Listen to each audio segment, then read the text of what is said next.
MP Kota, you have the floor. Thank you, Mr. Chair. Good afternoon to all viewing my colleagues, and thank you for the Minister and the staff for presenting to us today.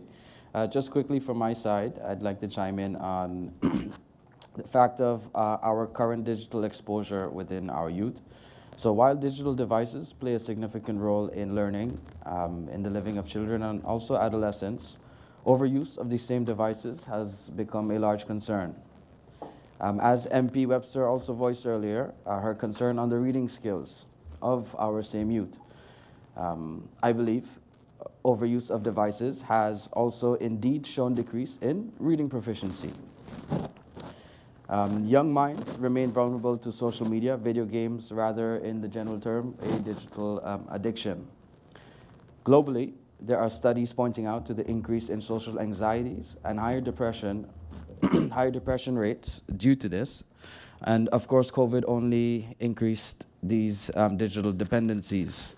So my question is, can we seek some solutions on this topic where we can actively engage with schools on the device uses, where a healthy balance can be sought? Of course, in the age of AI and digitalization, our young minds need to be computer savvy with an added exposure to coding programs, in my opinion, of course, and engaging with them to entice interest in computers in a healthy manner. In my opinion, we also need to have a balance where this doesn't stifle the growth of the same young minds due to the negative effects of this digital exposure. That's it for me. Thank you, Mr. Chair. And yeah. Thank you, MP Kotai. MP York, you have the floor. Thank you, Mr. Chair.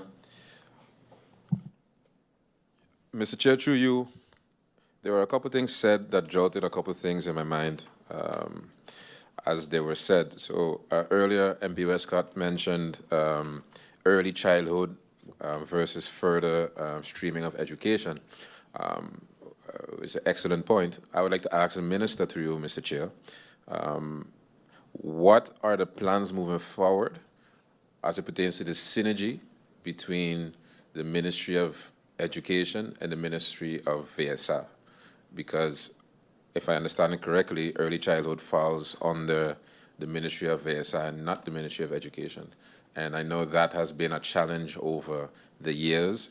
And if we're now saying, hey, we're going to add more attention to the crossover between the two streams, then we also need to take a step back and see what, on the apparatus level, how that is functioning. So what are the plans for between the two ministries moving forward as it pertains to merging, I wouldn't say merging, but the synergy between early childhood and further streams of education, vis-a-vis VSA and education? I touched earlier on the point of promotions of teachers, because everything, the presentation has portrayed a lot of data, and jump high, jump low, the backbone of that data are the teachers, right?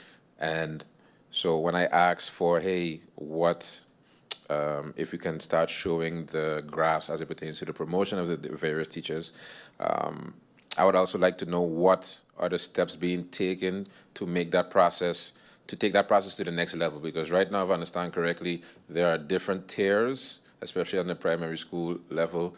I think tier 1, tier 2, tier 3, or ABC, as it pertains to promotion of the teachers, because it's done now by years of service or years of experience.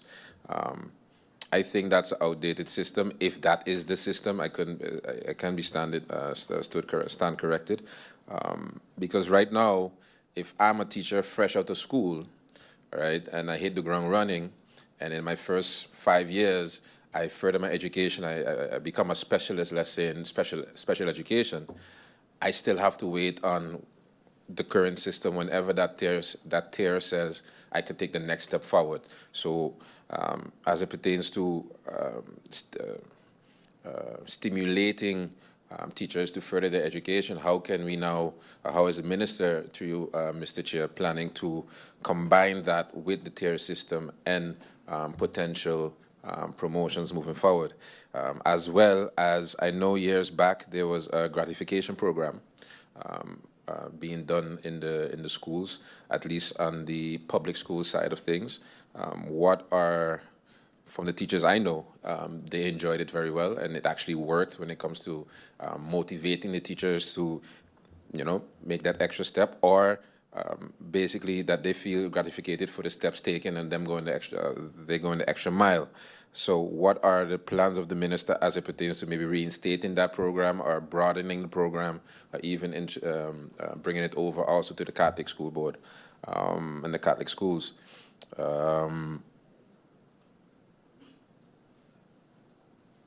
Also, through you, Mr. Chair, we are here discussing data, but again, the data of the teachers I find is could be a bit more broad, because I know there's also data collected as it pertains to satisfaction of the teachers. I know it's not every year, but does the minister, through you, Mr. Chair, plan on doing a survey like that every year?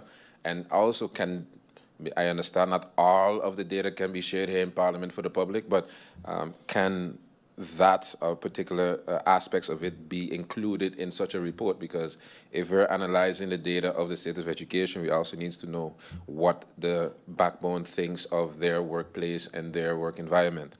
So the surveys, the satisfaction surveys of the teachers, what are the plans for those moving forward? Also, there was a slide based on the buses and how much money is spent on the buses every year. But when I think back, I remember in the budget debate, the Minister of Vromi discussed ideas as it pertains to traffic in the Sutri Ward area, and that at the time, Mr. Chair, the Minister of Vromi was going to look into different type of systems. One of the systems was a hub at, for example, the Carrefour parking lot or the Jose Lake parking lot. So seeing that was brought up during the budget debate, I would like to know if that was also a discussion in COM, seeing that would have impact on the bus system, and is that being taken up in any plans moving forward, and what ramifications would that have for the costs, the budget for the bus system? And lastly,